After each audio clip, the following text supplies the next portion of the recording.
आप सभी को वेरी गुड मॉर्निंग। तो मैं हो गई थी ऑफिस के लिए रेडी और पहुंच गई ऑफिस। तो सीधा डायरेक्टली मैं बना रही थी शाम का वीडियो। एक्चुअली इस बंदे ने मंगाया था भाई वड़ा पाव, और मैंने कल भी वड़ा पाव खाया और मैंने आज भी वड़ा पाव खाया, बहुत ज़्यादा टेस्टी था। तो वड़ा पाव खा के मैं चली गई नीचे। और पुष्पा मूवी में है एक शेखावत और हमारे ऑफिस में भी एक शेखावत है। भाई देख लो इस शेखावत भाई को, बिल्कुल डुप्लीकेट लगता है ना शेखावत भाई। सो मैं जा रही थी घर, लेकिन रास्ते में मुझे याद आया कि मुझे जाना था एक ज्वेलरी शॉप, कुछ काम था। तो मैं चली गई ज्वेलरी शॉप और यहाँ पे आने के बाद देखा भाई बहुत ही प्यारी सी एक गणेश जी की मूर्ति थी। उसके बाद मैं आ गई थी घर, और जैसे ही मैं घर आई यहाँ पे लल्ला चला रहा था भाई साइकिल। और इसकी साइकिल की हाइट देख लो और ये लल्ला की हाइट देख लो। तो मैं भी मस्त बैठ गई और बोली थी कि चलो अब मुझे घुमा के लेके आओ, लेकिन साइकिल आगे ही नहीं बढ़ रही थी।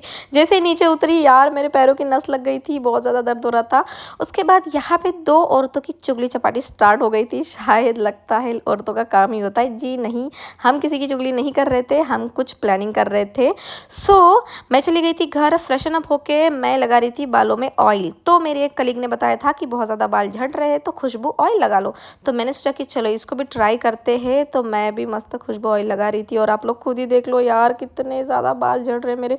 बहुत ज़्यादा बुरा फील होता है सच में। उसके बाद यहाँ पे मेरी मम्मी खा रही थी वड़ा पाव, और इसको खट्टी चीज़ें बिल्कुल नहीं चलती, इसको कुछ भी लाओ सिर्फ खट्टा ही लगता है, यानी कि अम्बट ही लगता है।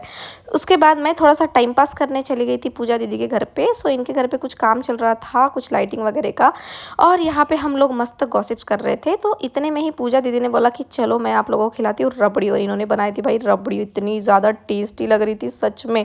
और मैं कुछ खाती हूँ और ये लड़की मेरी कॉपी नहीं करेंगी, ऐसा तो हो नहीं सकता। तो मस्त खा पी के हम लोग यहाँ पे कर रहे थे मस्ती। तो हम लोग लगा रहे थे भाई यहाँ पे पंजा, और इतना ज़्यादा दर्द हो रहा था क्योंकि ये लड़की जितनी हड्डी दिखती है उतनी है नहीं भाई सच में। तो दीदी ने बोला था कि अब आ ही गई हो तो मैंने बनाई है वेज बिरयानी, तो खा के ही जाओ। और मैं कैसे मना कर सकती हूँ, खाने के लिए तो मैं कभी मना नहीं कर सकती। तो इतनी ज़्यादा टेस्टी थी सच में यार, बहुत ज़्यादा टेस्टी थी। सीखना पड़ता है, इनके हाथों में तो जादू है सच में। तो इनके घर पे आया है एक नया छोटू सा मेहमान, इसका नाम है लियो। ये मस्त खाना खा रहा था तो मैं इसको चुपके से देख रही थी क्योंकि मुझे इसको डिस्टर्ब नहीं करना था। तो मस्त खा पी के दबा के अब मैं जा रही हूँ सोने। आज के लिए इतना ही, आप लोगों से मिलती हूँ कल, तब तक के लिए बाय बाय।